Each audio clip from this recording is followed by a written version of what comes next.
नमस्कार, good morning. इस खूबसूरत से लोकेशन के साथ आपके साथ मैं हूं दीपिका यादव। गुड मॉर्निंग, स्वागत है आपका फिट इंडिया के सुपर हिट बुलेटिन में। एक बार फिर से मैं हूं आपके साथ श्वेता श्रीवास्तव। तो आज हम मौजूद हैं नेहरू पार्क में और यहीं से हिट खबरों का सुपर हिट बुलेटिन आपको दिखाएंगे, जिसमें देश और दुनिया की तमाम खबरें आप तक पहुंचाएंगे। तो सुबह सुबह उठिए, अपनी फिटनेस के लिए कुछ कीजिए और साथ ही साथ कैसे आप देश और दुनिया की तमाम खबरें जानते हैं वो तो अब आपको पता है, क्योंकि आपको देखना है हमारे साथ अगले 1 घंटे के लिए फिट इंडिया का सुपर हिट बुलेटिन।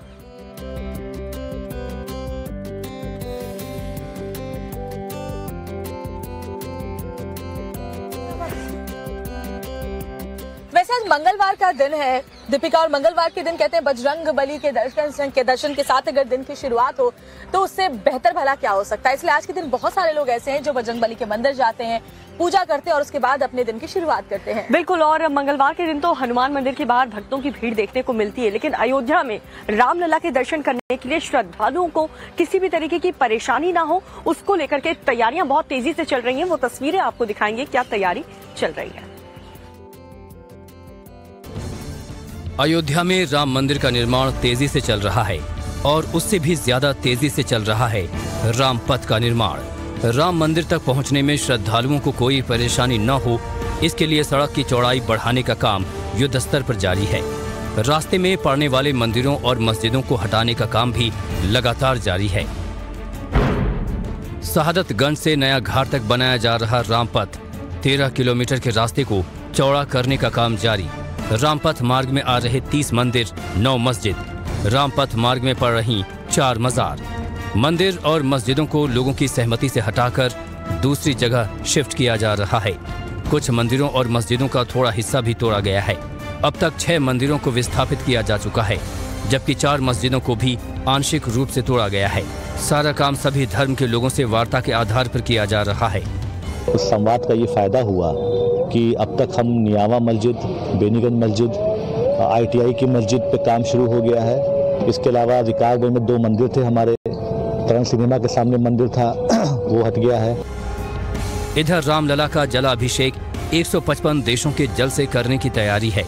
155 देशों की नदियों और 7 समुद्रों का जल लाकर रामलला का अभिषेक किया जाएगा। इस कैंपेन को बीजेपी नेता विजय जॉली लीड कर रहे हैं।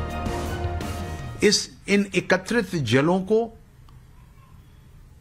कांसे के कलशों में भरकर प्रत्येक देश का नाम और झंडे का स्टिकर और भगवा रिबन लगाकर पैक और सील हरिद्वार की हर की पौड़ी में किया है। और इन जलों से अयोध्या राम मंदिर का जलाभिषेक इसी महीने की 23 तारीख रविवार प्रातः 10 बजे अयोध्या में होगा। राम मंदिर का मुख्य हिस्सा अगले साल की शुरुआत तक बनकर तैयार हो जाएगा। हालांकि पूरा राम मंदिर परिसर तैयार होने में कुछ ज्यादा वक्त लगेगा। तो अयोध्या में हिंदू और मुस्लिम सभी धर्मों के लोगों से बातचीत करके ही मंदिर और मस्जिद को शिफ्ट किया जा रहा है, ताकि किसी को भी परेशानी ना हो, नाराजगी ना हो। लेकिन जमशेदपुर की बात करें तो वहाँ पर एक झंडे को लेकर के बवाल मच गया। हालांकि उस ध्वज को अब हटा दिया गया है और साथ ही साथ पुलिस उस हिंसा वाले इलाके से अतिक्रमण को भी हटा रही है। अब फिलहाल जमशेदपुर में क्या हालात है इस हिंसा के बाद, पुलिस ने कैसे पूरी सिचुएशन को कंट्रोल किया, ये सब कुछ इस रिपोर्ट में। झारखंड के जमशेदपुर में जहां रविवार को हिंसा भड़की, वहां सोमवार की रात होते होते प्रशासन का बुलडोजर गरजा। शास्त्री नगर इलाके में सड़क के दोनों ओर अतिक्रमण को बुलडोजर चलाकर ढा दिया गया। अतिक्रमण कर बनाई गई दुकानों को गिरा दिया गया। जमशेदपुर के जिस शास्त्री नगर इलाके में तनाव दिखा था रविवार को, जहां जमकर जो पथराव है वो हुआ था, आगजनी हुई थी, आज वहां पर बुलडोजर चल रहा है। आप देखिए ये तस्वीर, ये उसी जगह की तस्वीर है। ये जो आप सामने देख रहे हैं, यही वो झंडा है जिसे लेकर ये पूरा विवाद हुआ। ऐसे अदरवाइज ये रोड बनना था और इन अतिक्रमण के वजह से यहाँ बहुत मस्जिद के सामने रोड नैरो डाउन हो रहा था। तो कल जब हमने फोर्स मोबिलाइज करने की कोशिश की तो वी रियलाइज लाइक रोड काफ़ी चौड़ा होना चाहिए। अतिक्रमण हटाने पहुंची अभियान की मॉनिटरिंग के लिए डीसी और एसएसपी खुद मौके पर मौजूद रहे। हालांकि प्रशासन ने साफ किया कि बुलडोजर एक्शन पहले से लिया जाना तय था और इसका दंगों से कोई लेना देना नहीं। तनाव था और आज फिर बुलडोजर एक्शन हो रहा है, इसको किस तरह से देखा जाए? क्या ये जवाबी कार्रवाई प्रशासन की तरफ से? नहीं, ऐसा कुछ नहीं है। नो रिवेंज और रिटेलिएटरी एक्शन एज सच। ऐसे भी रामनवमी के बाद ये हटना ही था और आप देख रहे हैं एक लगभग 400-500 मीटर का जो रोड है वो इन दुकानों की वजह से कंप्लीट नहीं हो पाया है। जिस हनुमान मंदिर पर पथराव के आरोप लगे उस मंदिर के भी कुछ हिस्से पर बुलडोजर कार्रवाई की जा सकती है। वहीं मंदिर और आसपास लगी भगवा ध्वजाओं को भी हटा दिया गया। जहां पर विवाद हुआ था वहां से अब किस तरह से जो तमाम झंडे लगे हुए हैं उसे भी प्रशासन की तरफ से हटाया जा रहा है। और ये देखिए जो एक महावीरी झंडा यहां पर लगा हुआ था रामनवमी के दौरान, उस झंडे को भी यहां से अब हटा दिया गया है। लोगों का आरोप है कि प्रशासन गलत तरीके से मंदिर के हिस्से को भी अतिक्रमण की जद में ला रहा है। तो जमशेदपुर में रविवार को हुए बवाल के बाद फिलहाल गनीमत यह है कि हालात काबू में हैं दीपिका, और साथ ही साथ जब पुलिस की टीम अतिक्रमण हिंसा वाली जगह से हटा रही थी तब भी कोई बवाल या कोई हिंसा नहीं हुई। लेकिन पंजाब में अभी भी बवाल का डर बना हुआ है क्योंकि अमृतपाल का जो करीबी है पपलप्रीत वो पुलिस की कस्टडी में है और बैसाखी तक यानी कि पंजाब से बैसाखी तक फुल ऑन अलर्ट मोड पर है। एक खबर आपको दिखाते हैं। खालिस्तान की मांग करने वाले भगोड़े अमृतपाल सिंह के खिलाफ शिकंजा लगातार कसता जा रहा है। अमृतपाल सिंह के जल्द सरेंडर करने की अटकलों के बीच उसका सबसे करीबी सहयोगी पुलिस के हत्थे चढ़ा है। दिल्ली पुलिस के स्पेशल सेल को पप्पलप्रीत के पंजाब में होने का इनपुट मिला। इसके बाद स्पेशल सेल ने तेजी से कार्रवाई की।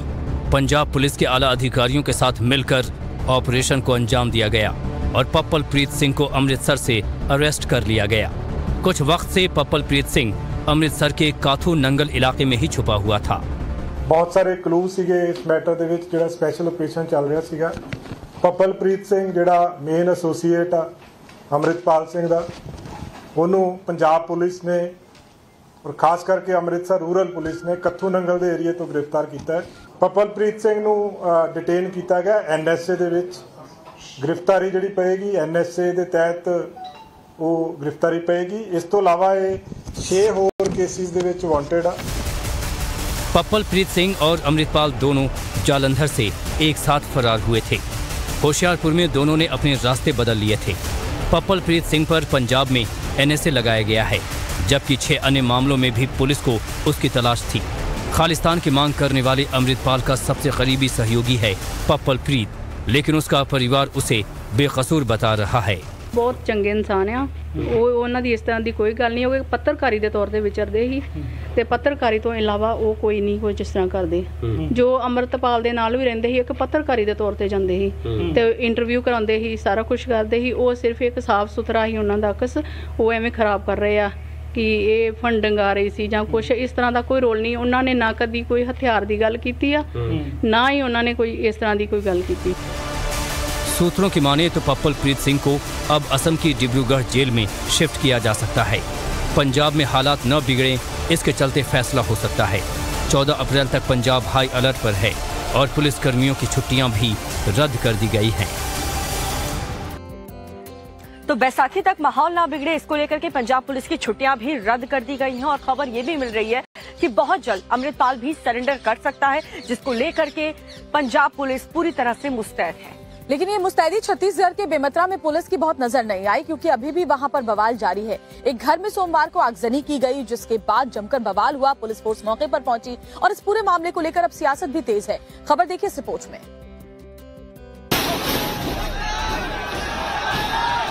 छत्तीसगढ़ के बेमेतरा जिले में अभी भी हालात तनावपूर्ण बने हुए हैं। वीरनपुर गांव में सोमवार को उस वक्त बवाल हो गया जब आक्रोशित प्रदर्शनकारियों ने एक घर को आग के हवाले कर दिया। आग लगने से घर में रखे सिलेंडर में ब्लास्ट हो गया। आईजी की अगुवाई में पुलिस टीम मौके पर पहुंची और उपद्रवियों को भगाया। पुलिस ने छत्तीसगढ़ बीजेपी अध्यक्ष को गिरफ्तार कर लिया है। वो पीड़ित परिवार से मिलने गांव पहुंचे थे। सरकार का अंकुश खत्म होता जा रहा है। पुलिस अधिकारी निरंकुश होते जा रहे हैं और उनको लॉ एंड ऑर्डर से मतलब नहीं। युवक की हत्या के विरोध में बीजेपी ने सोमवार को पूरे प्रदेश में बंद बुलाया था। छत्तीसगढ़ के गृह मंत्री ताम्रध्वज साहू ने कहा है कि स्थिति नियंत्रण में है। हत्या के 11 आरोपियों को गिरफ्तार कर लिया गया है। उन्होंने कहा कि बीजेपी माहौल बिगाड़ने की कोशिश कर रही है। जनजीवन सामान्य है, लॉ एंड ऑर्डर की स्थिति ठीक है, चुनाव सामने है, इसलिए भारतीय जनता पार्टी के लोग अपने आनुवांशिक संगठनों को सामने कर इस प्रकार की कार्यवाही कर रहे हैं। पूर्व सीएम रमन सिंह ने भूपेश बघेल सरकार पर हमला बोला है। उन्होंने कहा है कि कानून व्यवस्था पर सरकार का नियंत्रण नहीं रहा। तो छत्तीसगढ़ के बेमेतरा में फिलहाल हालात काबू में है, लेकिन पुलिस फोर्स अभी भी अलर्ट पर है कि कहीं फिर से हिंसा या आगजनी ना हो जाए, और इसी को लेकर वहां मुस्तैदी बढ़ा दी गई है। और बिल्कुल पाकिस्तान में भी हालात बहुत ज्यादा अच्छे नहीं है। आज इमरान खान की पेशी होने वाली है। अमेरिका से लेकर तालिबान तक दुनिया में क्या कुछ हो रहा है, 2 मिनट में आपको दिखाते हैं दुनिया की खबरें। पाकिस्तान के पूर्व पीएम इमरान खान की मुसीबत कम होने का नाम नहीं ले रही। तोशखाना मामले में इस्लामाबाद की एक अदालत ने उन्हें आज एक बार फिर व्यक्तिगत रूप से पेश होने को कहा है। इस्लामाबाद पुलिस ने भी इमरान खान को 9 मामलों में पूछताछ के लिए तलब किया है। इमरान खान के खिलाफ काउंटर टेररिज्म डिपार्टमेंट कई मामलों की जांच कर रहा है।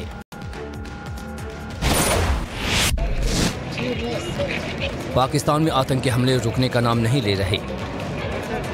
बलूचिस्तान की राजधानी क्वेटा में पुलिस की गाड़ी को निशाना बनाकर बम धमाका किया गया। इस हमले में 4 लोगों की मौत हो गई, जबकि 15 से ज्यादा लोग घायल हो गए।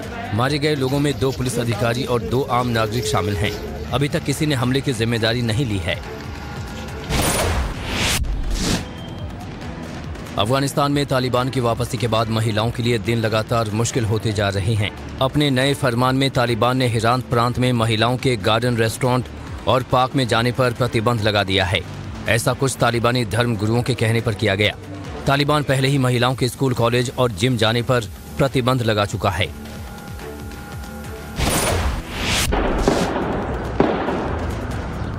अमेरिका के केंटकी में बैंक की इमारत में गोलीबारी हुई। फायरिंग में 5 लोगों की मौत हो गई, वहीं 6 लोग गंभीर रूप से घायल हो गए। पुलिस ने जवाबी कार्रवाई में हमलावर को भी मार गिराया। पुलिस और हमलावर के बीच भी जमकर गोलीबारी हुई। केंटकी के सबसे बड़े शहर में इस तरह का हमला पुलिस के लिए चैलेंज बन गया है।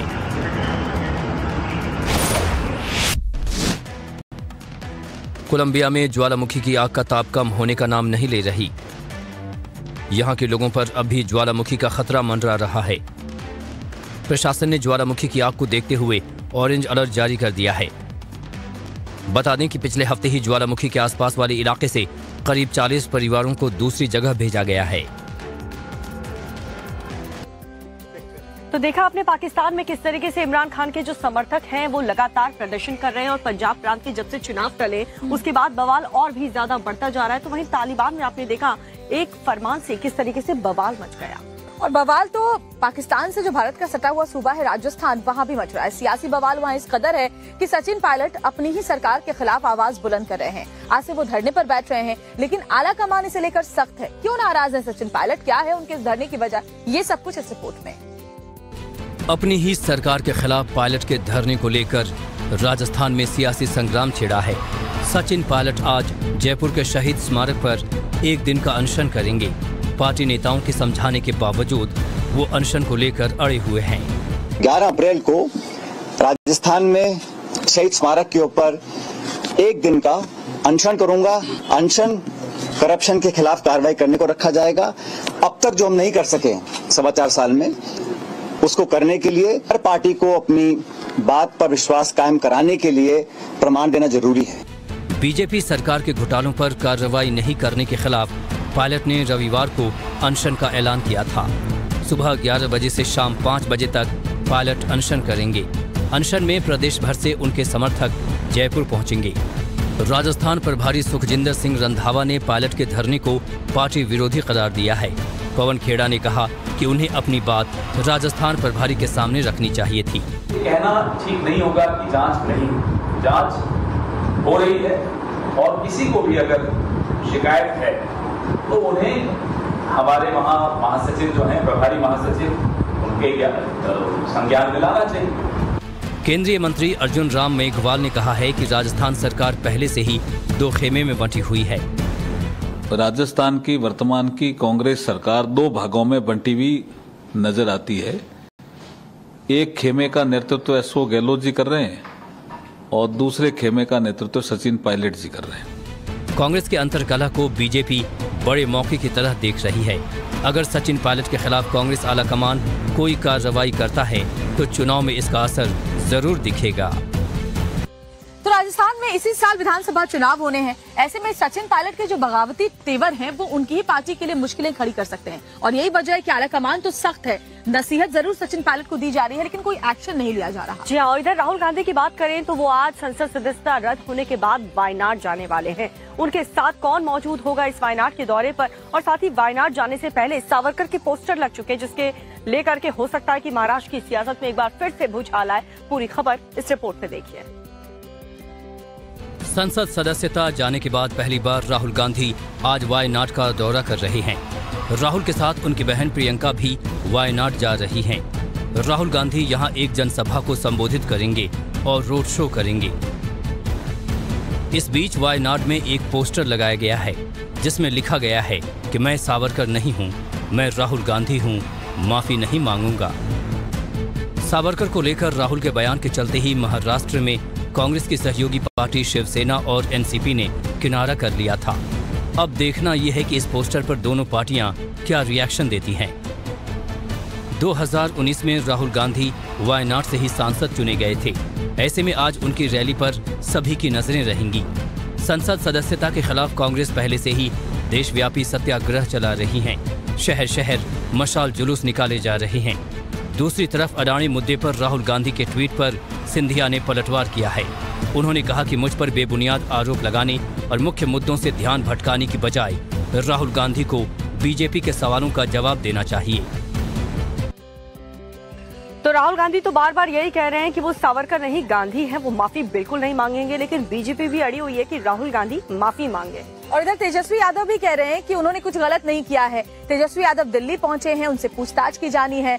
तो क्यों की जानी उनसे पूछताछ, कौन करेगा पूछताछ और तेजस्वी यादव ने इस पूछताछ से पहले क्या कुछ कहा है, ये सब कुछ इस खबर में। लालू यादव के रेल मंत्री रहने के दौरान हुए लैंड फॉर जॉब घोटाले में आज ईडी मुख्यालय में बिहार के डिप्टी सीएम तेजस्वी यादव से पूछताछ होगी। इस मामले में तेजस्वी यादव के खिलाफ भी गंभीर आरोप हैं। पूछताछ में शामिल होने के लिए तेजस्वी यादव दिल्ली पहुंच चुके हैं और कह रहे हैं कि 2024 के चुनाव तक ये सब कुछ चलता ही रहेगा। जब से सरकार बनी तब से तो हम कह रहे हैं, कौन सी नई बात है। हमको एक भाजपा के नेता मिले थे, वो बता रहे थे कि बहुत अति कर दिया है, लोग समझ रहे हैं। तो लोग जनता देख रही है, सब जान रहा क्या है नहीं है। 24 है, चलता रहेगा ये सब। यही बात को हम कई बार बोलने, बार बार एक ही बात करने से कोई मतलब है। तेजस्वी यादव आरोप लगा रहे हैं कि बिहार में जनता के लिए हो रहे कामों को देखकर बीजेपी बौखलाई हुई है और उन्हें फंसाने की कोशिश कर रही है। खुशखबरी है कि भाई जो नियमावली जो है, जो शिक्षकों को लेकर के जो थी, आज हम लोगों ने पास किया है। अब इससे जो हम लोगों का कमिटमेंट था, तो समझे कि लगभग 3 लाख लोगों को नौकरियां मिलेंगी और राजकर्मी का दर्जा जो है वो मिलेगा। पहले अब तक शिक्षकों को राजकर्मी का दर्जा नहीं था, तो हम लोग नौकरी दे रहे हैं, ये लोग तंग करना चाहते हैं। आरोप है कि तेजस्वी यादव का दिल्ली वाला घर एके इन्फोसिस्टम्स प्राइवेट लिमिटेड कंपनी के नाम रजिस्टर्ड है। ये कंपनी लैंड फॉर जॉब घोटाले में आरोपी है और 2014 से इस कंपनी की मालकिन राबड़ी देवी हैं। ईडी से पहले सीबीआई भी तेजस्वी यादव से पूछताछ कर चुकी है। तो लैंड फॉर जॉब घोटाला मामले में तेजस्वी यादव से ईडी की टीम पूछताछ करने वाली है और उसको लेकर के दिल्ली से लेकर बिहार तक सियासत गर्म है, जमकर राजनीतिक बवाल मचा हुआ है। और बवाल इधर नोएडा के एक पब में भी मचा हुआ है। दरअसल नोएडा के एक पब में रामायण सीरियल के एक वीडियो को एडिट करके एक गाना चलाया गया है, जिसके बाद जबरदस्त तरीके से बवाल हुआ। ये वीडियो भी वायरल हो चुका है। हालांकि कार्रवाई क्या हुई, पूरा मामला क्या है, इस रिपोर्ट में देखिए।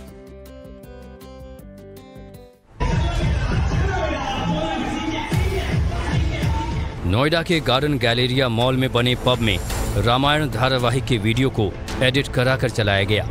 राम रावण युद्ध के दौरान बोले गए संवादों को बदलकर गाने के रैप सरीखा बना दिया गया और वीडियो चलाकर हाथों में शराब के ग्लास थामे युवक ठहाके लगाते रहे। वीडियो सोशल मीडिया पर तेजी से वायरल हुआ, जिसके बाद नोएडा के सेक्टर 39 थाने में केस दर्ज किया गया। बड़ी स्क्रीन पर एडिटेड विवादित वीडियो दिखाने के मामले में पुलिस ने तेजी से कार्रवाई भी की और एक आरोपी को अरेस्ट कर लिया।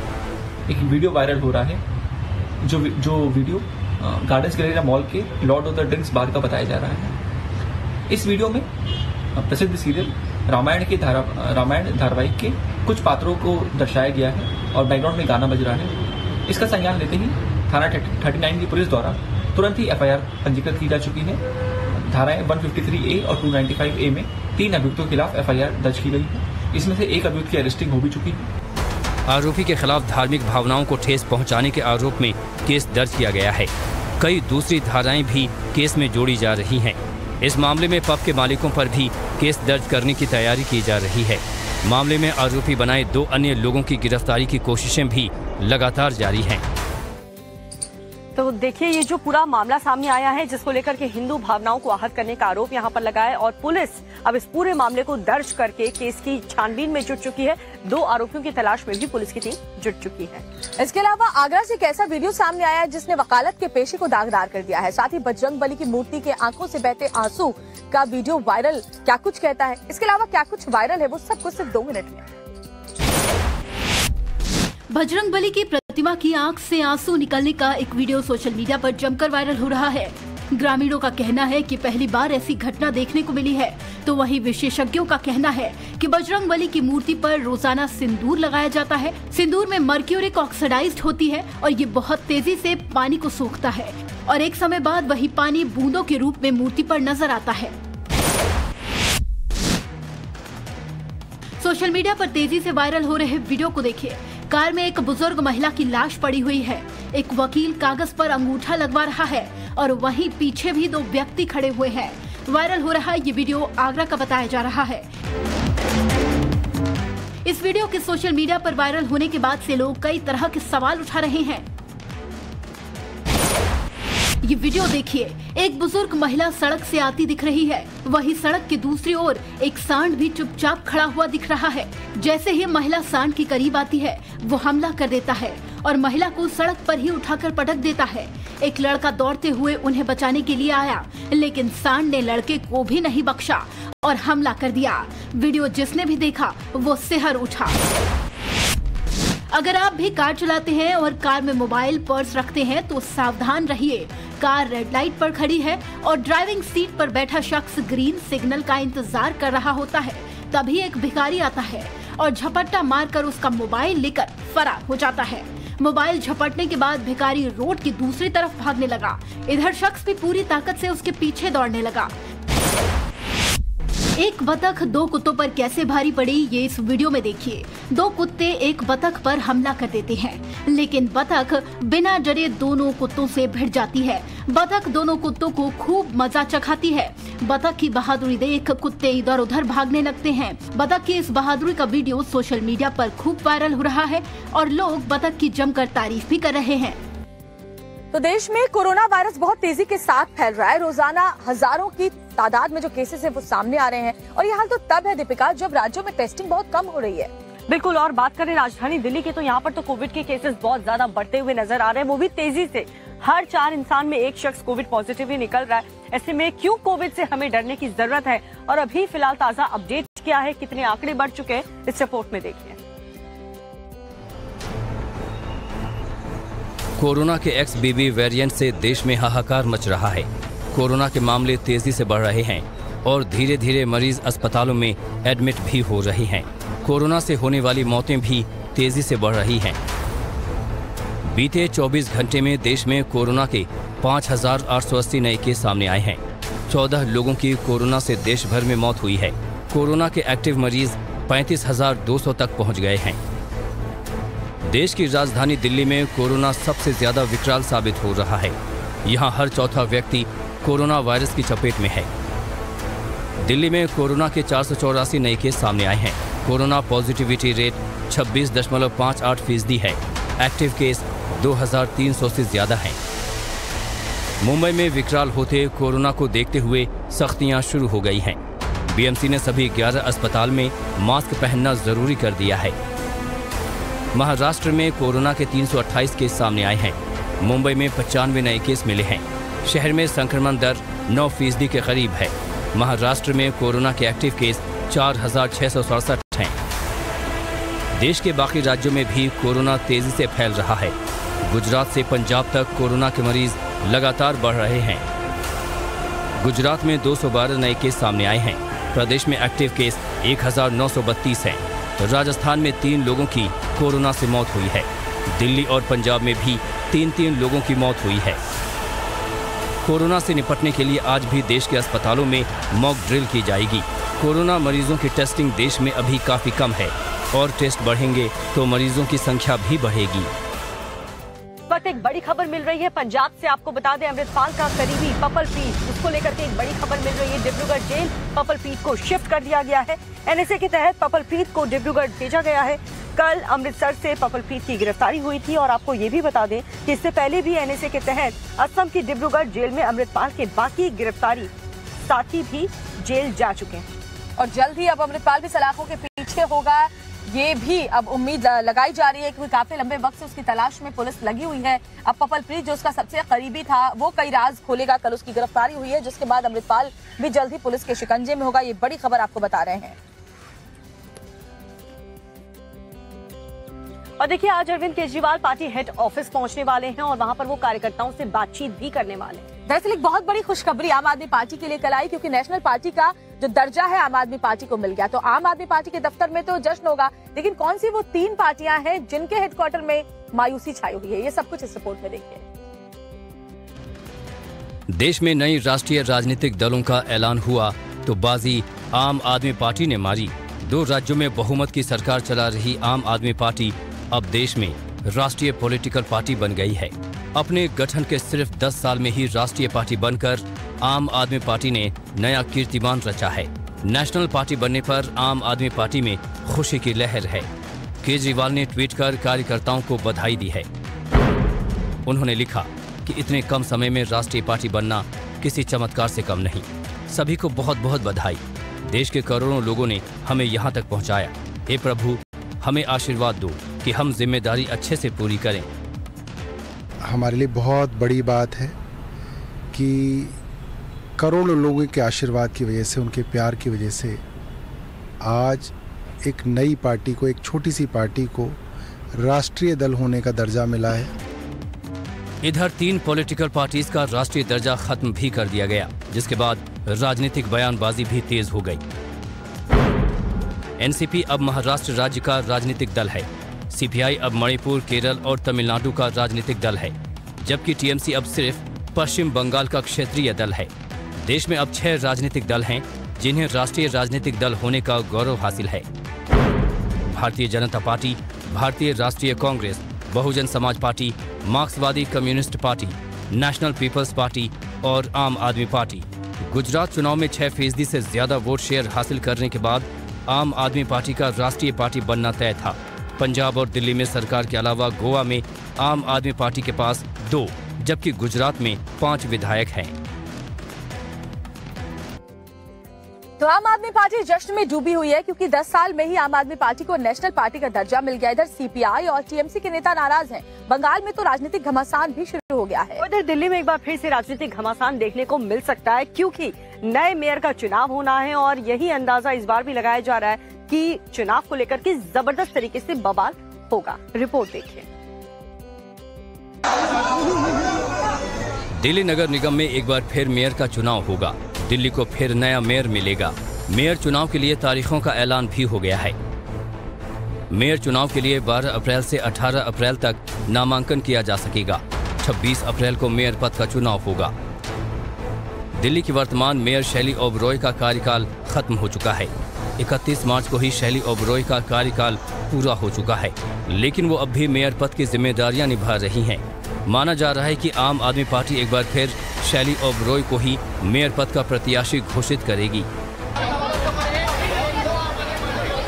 पिछली बार हुए मेयर चुनाव के दौरान नगर निगम की बैठक में जमकर हंगामा बरपा था। उस हंगामे के चलते ही स्टैंडिंग कमेटी के सदस्यों का चुनाव अब तक नहीं हो सका है। मामला अभी अदालतों के चक्कर काट रहा है। दिल्ली नगर निगम में 250 पार्षद हैं। आम आदमी पार्टी के पास 134 पार्षद हैं। बीजेपी के पास 104 निगम पार्षद हैं। कांग्रेस के पास 9 निगम पार्षद हैं।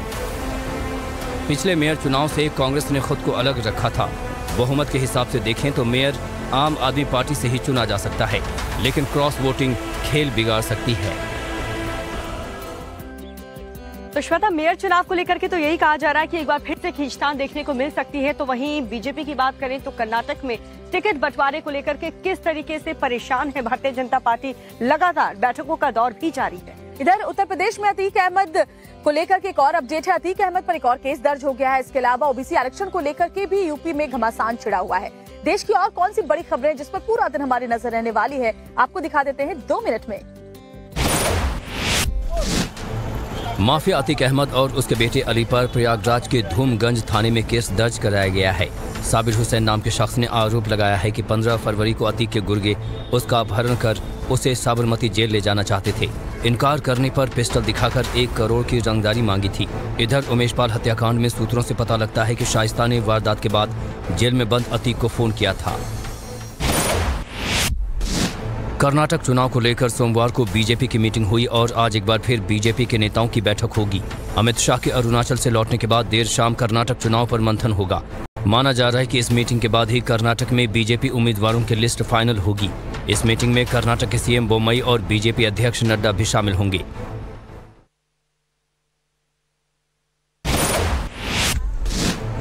असम के डिब्रूगढ़ में देर रात भीषण सड़क हादसा हुआ। इस हादसे में 3 लोगों की मौत हो गई। हादसे के बाद लोगों का गुस्सा फूट पड़ा और उन्होंने जमकर बवाल किया। कई गायों को आग के हवाले कर दिया गया, जबकि वाहनों पर पथराव भी किया गया। मौके पर बड़ी संख्या में पुलिस बल भेजा गया। कई घंटे तक उपद्रव होता रहा, जिसके बाद पुलिस ने लाठियां फटकार कर हालात काबू में किए। यूपी में जिस पिछड़ा वर्ग आयोग की रिपोर्ट कोर्ट में पेश की गई, उसके खिलाफ अब याचिका दायर की गई है। याचिका में कहा गया है कि पुराने आंकड़ों को ही सरकार ने नए आंकड़ों की तरह पेश कर दिया। इस याचिका के आधार पर आरक्षण लागू करने के प्रावधान को असंवैधानिक बताया गया है। हाई कोर्ट की लखनऊ बेंच ने इस मामले में यूपी सरकार और चुनाव आयोग से जवाब मांगा है। पश्चिम बंगाल के न्यू जलपाईगुड़ी में दिल्ली जाने वाली ट्रेन से महिला का शव बरामद किया गया। महिला के शव पर गोली लगने के निशान हैं। मामला नॉर्थ ईस्ट एक्सप्रेस ट्रेन की जनरल बोगी का है। रेलवे पुलिस ने शव को स्टेशन पर उतारकर पंचनामा किया। काफी देर बाद ट्रेन को दिल्ली की तरफ रवाना किया जा सका। शव की शिनाख्त नहीं हो सकी है और पुलिस मामले की जांच में जुटी हुई है। गृह मंत्री अमित शाह अरुणाचल प्रदेश के दौरे पर है। वहां उन्होंने एक बार फिर से 2 टूक कह दिया है कि चीन सुई के बराबर जमीन पर भी कब्जा नहीं कर पाएगा। और चीन काफी तिलमिलाया हुआ है गृह मंत्री अमित शाह के इस दौरे से, क्योंकि चीन से सटे अरुणाचल के जितने भी आसपास के गांव हैं, वहां पर भी भारत बहुत तेजी के साथ विकास काम में जुट चुका है। और आज गृह मंत्री अमित शाह कहां पर रहने वाले हैं और क्या कुछ उन्होंने कहा, इस शॉर्ट रिपोर्ट में आपको दिखाते हैं। केंद्रीय गृह मंत्री अमित शाह 2 दिन के अरुणाचल दौरे पर हैं। सोमवार को उन्होंने बॉर्डर के किबिथू गांव में वाइब्रेंट विलेज प्रोग्राम की शुरुआत की। इस दौरान उन्होंने बॉर्डर का भी दौरा किया और चीन पर जमकर हमला बोला। शाह ने कहा कि भारत की जमीन हड़पने का दौर गया। अब कोई सुई की नोक के बराबर भी जमीन नहीं ले सकता। कोई भी हमारी सीमा पर आंख उठाकर देख नहीं सकता। और आज हम गर्व के साथ कहते हैं, वो जमाने चले गए जब भारत की भूमि का कोई अतिक्रमण कर सकता था। आज सुई की नोक जितनी भूमि का भी अतिक्रमण कोई नहीं कर सकता, क्योंकि आईटीबीपी और भारतीय सेना यहाँ पर उपस्थित है। दरअसल शाह के दौरे से चीन तिलमिलाया हुआ है, क्योंकि पूरे अरुणाचल पर वो अपना दावा करता है। शाह का ये दौरा इसलिए भी अहम माना जाता है क्योंकि हाल ही में चीन ने अरुणाचल के 11 जगहों के नाम बदल दिए हैं, जिसका भारत ने कड़ा विरोध जताया था। अरुणाचल का किबिथू गांव चीन सीमा से सटा हुआ है। वाइब्रेंट विलेज योजना पर यहाँ 4,800 करोड़ रुपए खर्च किए जा रहे हैं। अमित शाह आज भी अरुणाचल में ही हैं। आज वो वालोंग वॉर मेमोरियल जाएंगे। इसके अलावा असम के डिब्रूगढ़ में बीजेपी ऑफिस का उद्घाटन भी करेंगे। तो चीन सीमा पर भारत ने तो जबरदस्त तरीके से विकास किया है, सड़कें बनाई हैं, पुल बनाई हैं, ताकि अगर कभी भी ऐसे सिचुएशन आई तो चीन का डट करके हमारी सेना सामना कर सके और चीन को वापस खदेड़ा भी जा सके, जैसा पहले भी हमने उनको खदेड़ा है। लेकिन बात अगर जोजिला टनल की करें तो उसका काम भी बहुत तेजी के साथ आगे बढ़ा है और केंद्रीय मंत्री नितिन गडकरी ने खुद उसका जायजा लिया टनल का। और इस टनल के बनते ही कश्मीर से लेकर लद्दाख तक जाने का जो रास्ता है वो बिल्कुल हर मौसम के लिए साफ हो जाएगा। केंद्रीय मंत्री नितिन गडकरी ने सोमवार को जोजिला सुरंग का जायजा लिया। उनके साथ जम्मू कश्मीर के उपराज्यपाल मनोज सिन्हा भी मौजूद रहे। 13 सदस्यीय सलाहकार समिति के साथ सुरंग का दौरा करने के बाद गडकरी ने कहा कि ऐतिहासिक सुरंग परियोजना कश्मीर घाटी को कन्याकुमारी से जोड़ने के सपने का हिस्सा है। उन्होंने कहा कि जम्मू कश्मीर के रोड नेटवर्क को अमेरिका के बराबर बनाएंगे। सबका साथ, सबका विकास, सबका प्रयास, यही बातों पर इसका विकास हो, यही हम सबकी कल्पना है और मोदी जी के नेतृत्व में इसको और अच्छी तरह डेवलप करने की कोशिश भी हम करें। नई इंडस्ट्री आ रही है, आने वाले करीब 3-4 साल में जम्मू कश्मीर के रोड नेटवर्क को अमेरिका के बराबर बनाएंगे। सामरिक रूप से ये सुरंग बहुत अहम है। ये सुरंग जम्मू कश्मीर को हर मौसम में लद्दाख से जोड़े रखेगी। इसके जरिए सेना सिर्फ आधे घंटे में लद्दाख बॉर्डर तक पहुंच जाएगी। हमारी सेना को बहुत ज़्यादा फायदा होगा क्योंकि इस वक्त जो जोजिला पास है उसे क्रॉस करने में 4 से 5 घंटे लगते हैं और करीब 3 से 4 महीने वो जोजिला पास बर्फबारी और एवलांच और बर्फानी तोदे गिराने की वजह से बंद रहता है। लेकिन जैसे ही जोजिला प्रोजेक्ट मुकम्मल होता है तो हमारी सेना किसी भी वक्त किसी भी सूरत में लद्दाख पहुँच जाएगी और वो सफ़र जो अभी 4 घंटे या 4.5 घंटे में हो रहा है वो भीतर 30 मिनट के अंदर होगा। 11,500 फीट की ऊंचाई पर मौजूद जोजिला सुरंग भारत के इतिहास की सबसे ऐतिहासिक सुरंग है। ये सुरंग कश्मीर के गांदरबल जिले को लद्दाख में करगिल जिले के द्रास कस्बे से जोड़ेगी। मुख्य सुरंग की लंबाई 13 किलोमीटर है। वाकई 370 हटने के बाद कश्मीर विकास के मार्ग पर बहुत तेजी के साथ आगे बढ़ रहा है और जो जिला पास जिसमें हमेशा लोगों को परेशानी होती थी, इस टनल के साथ ही अब लद्दाख तक जाने का रास्ता बहुत ही सुगम हो जाएगा। बिल्कुल, और लोग वहाँ पर बहुत सुरक्षित भी महसूस कर रहे हैं। इसी के साथ कुछ और खबरें आपको बताएं, उससे पहले एक नजर इस वक्त की सुर्खियों पर।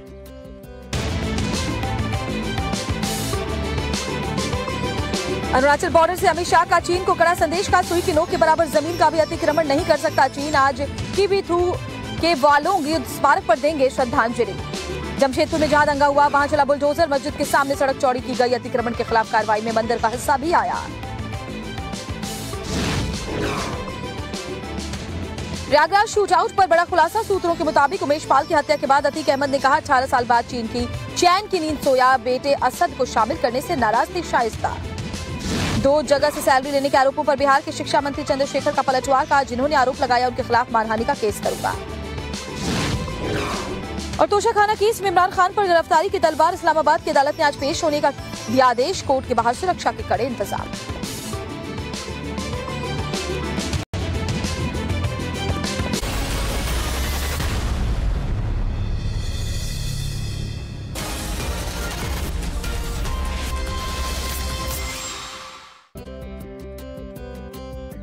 तो इस वक्त की टॉप हेडलाइंस हमने दिखाई और श्वेता, न जाने सोशल मीडिया पर देश और दुनिया के कितने वीडियोस इन दिनों वायरल होते रहते हैं जिसे देख करके कभी हंसी आती है तो कभी गुस्सा आता है। तो ऐसे ही वायरल वीडियोस का एक सेगमेंट दिखा देते हैं हमारे विदेश की वायरल के 2 मिनट के सेगमेंट में। चीन के फुजियान प्रांत का एक वीडियो खूब पसंद किया जा रहा है। वीडियो में एक पिता अपनी 2 बेटियों के साथ पुलअप करता हुआ दिखाई दे रहा है। देखा जाए तो ये एक ट्रेंड भी बन गया है जिसमें बच्चों के साथ उनके पिता कठिन वर्कआउट करते हुए नजर आते हैं। वीडियो में देख सकते हैं ट्विंस बेटियां अपने पिता का पैर पकड़कर लटकी हुई है और उनके डैड पुलअप्स कर रहे हैं। सोशल मीडिया पर वायरल हो रहे इस वीडियो को देखिए। एक शख्स जान जोखिम में डालकर कैसे साइकिल चला रहा है। एक तरफ सड़क और दूसरी तरफ खाई है, दोनों के बीच वो बेखौफ होकर साइकिल चला रहा है। सोचिए अगर बैलेंस बिगड़ा तो शख्स का क्या हाल होगा। इस वीडियो को देखकर हर कोई हैरान है। यूजर्स वीडियो पर तरह तरह के कमेंट्स कर रहे हैं। बाइक पर लड़की की खतरनाक स्टंटबाजी का ये वीडियो देखिए। एक गलती से लड़की की जान भी जा सकती है। बावजूद इसके लड़की बेखौफ होकर स्टंटबाजी कर रही है। कभी वो चलती बाइक पर खड़ी हो जाती है तो कभी बाइक छोड़कर सड़कों पर दौड़ने लगती है। लड़की का ये खतरनाक स्टंट सोशल मीडिया पर खूब वायरल हो रहा है। यूजर्स लड़की को इस तरह से स्टंट नहीं करने की सलाह दे रहे हैं। आजकल हर कोई कुछ अलग और तूफानी करना चाहता है। ये वीडियो देखिए। सड़क पर एक साथ कई गाड़ियां सरपट दौड़ रही हैं। उसी बीच एक शख्स टशन में घुड़सवारी कर रहा है। नजारा देखकर तो ऐसा लगता है जैसे किसी फिल्म की शूटिंग हो रही हो। अगले ही पल घोड़े का बैलेंस बिगड़ जाता है और शख्स औंधे मुंह सड़क पर चारों खाने चित होकर गिर पड़ता है। आर्टिस्ट तैरती बर्फ पर एक चित्र बना रहा है। जो बेहद खूबसूरत है। इस आर्ट को देखकर हर कोई हैरान है। वीडियो में आप देख सकते हैं कि शख्स पानी पर तैरती बर्फ की चादर पर कोयले के जरिए महिला की पेंटिंग कर रहा है। बताया जा रहा है कि इंटरनेट पर वायरल ये वीडियो दक्षिण फिनलैंड का है। वीडियो में नजर आ रहे इस आर्टिस्ट का नाम डेविड पोपा है। और बात सूरत की करते हैं, जहां सूरत के गांव में इन दिनों लोग बेहद परेशान हैं क्योंकि एक तेंदुआ है जो कभी गांव के खेतों में नजर आता है, कभी गांव की सड़कों पर दिखाई पड़ता है। तो तेंदुए को पकड़ने की कोशिश तो काफी ज्यादा की गई, लेकिन ऐसा लग रहा है तेंदुआ वन विभाग के कर्मचारियों से भी ज्यादा चालाक निकला। लेकिन इंदौर की बात करें तो वहाँ पर तेंदुए को लेकर के दहशत में है लोग। पूरी खबर इस रिपोर्ट में देखते हैं। रात का वक्त हो, अंधेरा घना हो और आप गाड़ी में अकेले कहीं जा रहे हैं। दहशत के बीच अचानक आपकी कार के सामने कोई तेंदुआ आ जाए तो हलक सूखना लाजमी है। कुछ ऐसा ही हुआ सूरत में, जहां बोदिया गांव के बाहर देर रात तेंदुआ देखे जाने से लोग खौफजदा हैं। एक शख्स रात में अपनी कार से गांव लौट रहा था। इसी दौरान कार के सामने तेंदुआ दिखा। शख्स ने मोबाइल से उसका वीडियो बना लिया। ग्रामीणों ने तेंदुए की जानकारी वन विभाग को दी, जिसके बाद गांव में पिंजरा लगा दिया गया है, लेकिन अभी तक उसके लोकेशन के बारे में कुछ पता नहीं चला। तेंदुए का ये वीडियो सोशल मीडिया पर वायरल है। फिलहाल वन विभाग उसे पकड़ने के लिए माथापच्ची कर रहा है, लेकिन इलाके के लोग डरे हुए हैं। कुछ दिन पहले भी इसी इलाके में एक तेंदुआ देखा गया था। इससे पहले 9 अप्रैल को इंदौर में भी तेंदुआ देखा गया था, जिसे जाल लगाकर पकड़ लिया गया था। 8 अप्रैल को रामपुर में भी तेंदुआ पकड़ा गया था। सवाल ये है कि बार बार जंगली जानवर रिहायशी इलाके की तरफ क्यों मूव कर रहे हैं।